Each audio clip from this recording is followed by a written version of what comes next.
Okay. But I'll shut this. Check, check. I think everything's going. We've got the microphone working. We're not going to do any raps, but we are going to talk about... We're going to talk about the immune system. We're going to talk about the body. Obviously, right now in this time of kind of global crisis, I have brought on Dr. Kristen Watkins. She is our medical director here at Regenerative Treatment Centers, and a huge part of what we do here and the therapies that we offer. And, you know, I could go through the list. We were actually just joking about this a second ago. We could go through the list of all of her credentials and everything, but when I asked for it the very first time, she sent me like 15 pages. So we'd be sitting here for 15 minutes if we were going to go through that. But what I can tell you is that she is a pioneer. She is on the forefront of regenerative therapies, of alternative treatments, which I don't even think are alternative anymore. It's what people are doing to stay healthy, to stay on top, to keep their immune system strong, and to honestly help people live the best life that they possibly can as the best version of themselves. And I think that's one of the amazing things of, you know, when we first met and when we first got connected, what I loved about our conversation was there's a few times where you get, you know, a chiropractor and an MD that are talking exactly on that same wavelength and sharing that same passion. And so it was a perfect mesh. And so I just wanted to bring her on today just to share a little bit about kind of what she is doing right now. I mean, we all know that we're dealing again with a crisis with COVID-19, and people are scared. I think there's a lot of people that are living in fear, which is rightfully so. I mean, there's a lot that's going out there, but we want to be able to bring some hope and some understanding of what's happening, but more so even for your own body. What can you do, and what are some things that Dr. Watkins is doing and helping patients with and just educating on to make sure that their immune system is strong. And so we have our questions here, as you can see if the paper's there. We didn't hide it too much, but really that's my first question. What is it that you're doing? What are you kind of educating your patients on right now, whether directly, which is not as much as it has been, but through communication on how to keep their immune system strong? Okay. Right now we're doing telemedicine, but I do the vast majority of communication just like this through social media and through emails. So the big part of functional medicine is that no matter what is going on in the world around us, the 4 principles of functional medicine always still remain true, okay? So the 4 principles of functional medicine are nutrition, sleep, stress, and physical activity. And right now, we still 100% have control of those things in our lives. Now more than ever, I believe it's important. So a lot of times when there's crisis or when we're really stressed out, we tend to overeat and not exercise and kind of revert and not take care of ourselves. But that's exactly the opposite of what we need to be doing. We need to be focusing on those things, because those 4 things in turn improve our immune system, decrease inflammation, and basically all disease processes are inflammation, whether that be in the lungs, such as COVID, whether that be in the brain with MS, Parkinson's, dementia, whether that be in the joints and other things with arthritis. So it's all about inflammation. So that never changes no matter what disease process we're talking about. Right. So if we can support those 4 things, that's the most important thing. And ways we can do that are, you know, getting enough sleep at night, making sure you're getting between 7 and 9 hours of sleep at night, turning off your electronics after 9 p.m., really limiting your social media. I know right now social media is at an all-time high. I think people are getting educated, which is great, but I think they're also stressing themselves out, which is not a good thing. So limiting social media to an hour a day, maybe limiting news to 15 minutes a day, I think is a good thing, because there's some scary stuff out there. I don't listen to it at all. Maybe 10 or 5. I don't listen to it at all. I pick and choose what I listen to, but I really just look for physicians that I trust and read their blogs. But you know, a lot of people do want to listen to the news, so a little bit is okay, but don't overdo it. So going on a walk is something that you can do as long as you're maintaining social distance. Doing some yoga, doing some stretching, going outside, all of those things matter. Get your vitamin D by going outside.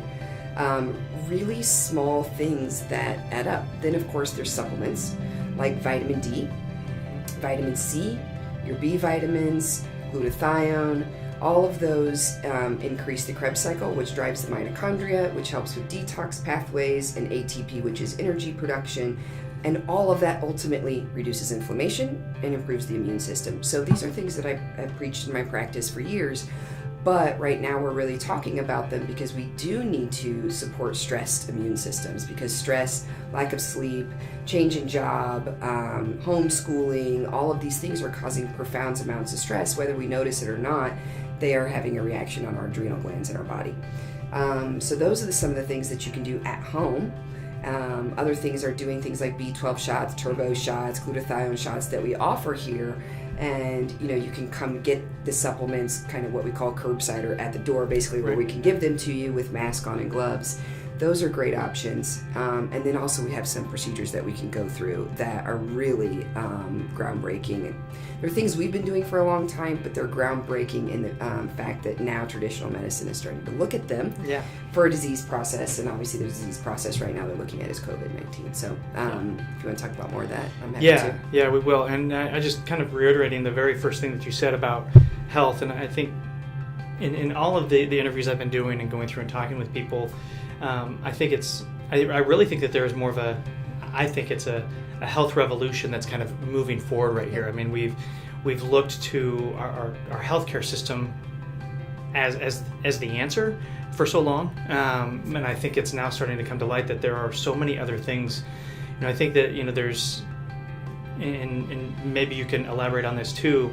Again, a fear of COVID-19 and a fear of getting this, but the truth is it's not that there isn't something that can help with it. Right. There are things that can help. And I think that's what's not getting pushed out there, and people aren't understanding that not only that can help with it, but that can even help in the prevention of it. And so, the next question I wanted to talk a little bit about was, what are you seeing through your research? I know that you love to research, like you said, as well. You're looking at doctors that you respect, that you trust, that have been in the field of health and wellness for a very long time. But there are a lot of again, quote unquote, alternative treatments that are out there besides, vaccines and medications that are helping people with this. So would you share about those? Sure. So the first things that I was talking about earlier, those are prevention, okay? Mm-hmm. Also when you're sick, but those are more prevention steps. And just to talk really quick about traditional medicine, obviously I'm traditionally trained originally in family medicine, but traditional medicine is very good at acute medicine. So those patients that are sick, it's very good at that and doing some life-saving things. But I do think there's this bigger revolution now about prevention. So in functional medicine, my job is prevention, which is going back to what's causing the inflammation and treating that, right? So there's a couple ways that we can help prevent it, not only what I mentioned before, but some actual procedures. And those procedures that you offer here, that we offer here, and that I offer at my other clinic.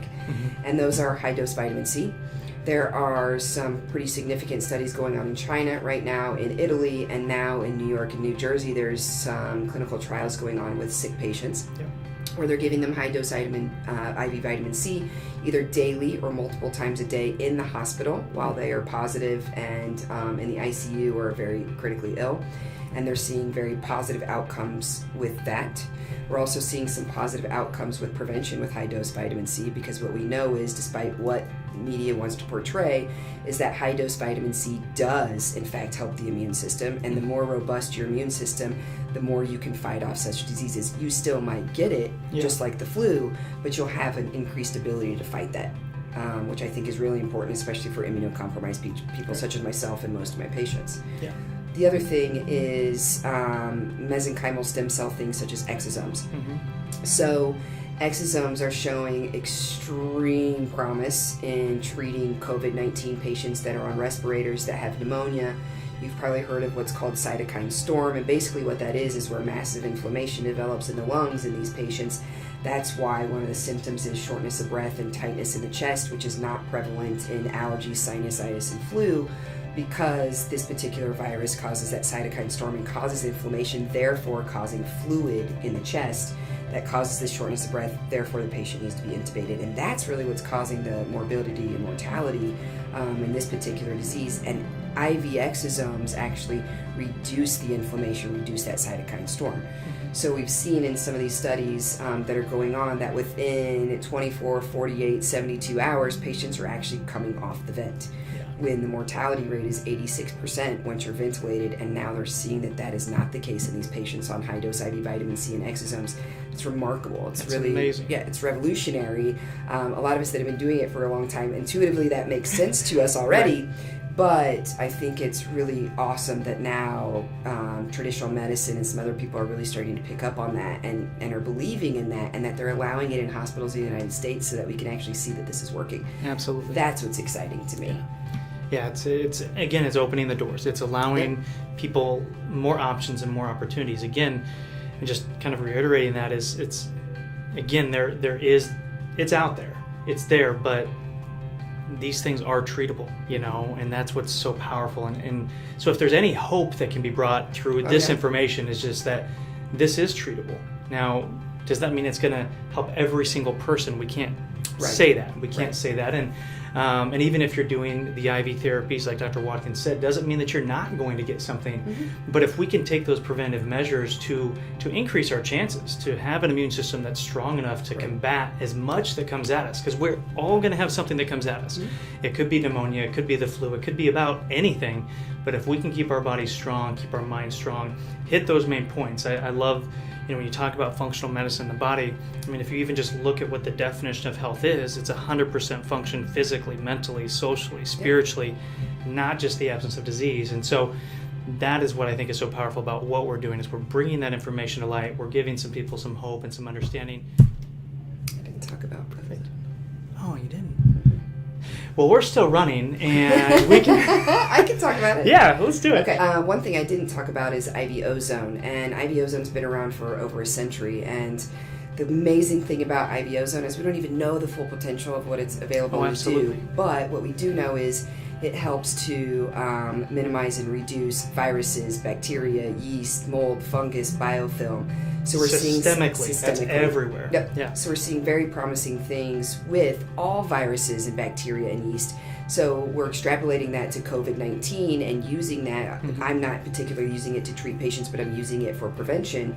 And I just got mine today. I get mine pretty often actually for fibromyalgia and mold and yeast, and it helps a lot. But we're starting to see that doctors are starting to use that to treat patients, either prevent it or help to improve the immune system and immunity, or to treat COVID-19. There's still more data that needs to be done on that, but what we do know is there's basically no harm from doing that, and I think that's really important. So all of these things that we're talking about, the beautiful thing about them is that there's no harm involved in them. Right. It's literally just boosting your immune system and reducing inflammation so that you can fight off other things. Absolutely. Which I think is really the most critical thing and the most exciting thing. When I came back from quarantine, I say quarantine, I didn't have a reason to be quarantined, I just kind of got stuck where I was with my family, and I came back. They were worried about me coming back with autoimmune disease and no spleen and such, and I said, listen guys, I have the cure in my office. I have ozone, I have a high dose vitamin C, and I have exosomes. I know that that's pretty scary to put out there because most people are not putting that out there, but I know deep down in my heart that we have a lot of things that are treating this, and I have those available here and at my other office, so I feel very comfortable even with those disease processes that I have, treating patients and being around them, obviously with protection, but I think that that's important to know. Yeah, and just to let everybody know, our clinics, and when we are treating patients, we have very specific protocols that we've set in place to make sure that any patient that is coming in is protected, that our staff is protected, that everybody is going through those right channels to make sure that things are done right. And I think that's so powerful, is, again, you saying that what we are doing, there's no harm that can be done to the body. Correct. And that's what's so amazing about these treatments, from high-dose vitamin C to obviously just supplementation, the B vitamins, everybody's sort of zinc, vitamin D3, MSC-derived therapies with the exosomes, and then, ozone therapy, which really recreates that balance and homeostasis within the body, which is what's allowing our body's immune system to begin to rise and to combat everything that's coming at it. So, Dr. Watkins, thank you so much for coming in. Thank you for sharing your knowledge, your information. Again, I couldn't share all 15 pages of her background. Anybody can look that up if they want. But she is such a wealth of knowledge and such a huge advocate for these therapies, because she knows that it's changing people's lives. So if you have any questions, please just put them in the comments below. We'll do our best to answer those. But we are paving a way for people. We are paving a way to help build them up, to bring some hope and some understanding. So thank you so much, and we look forward to seeing you soon. Yeah, be well.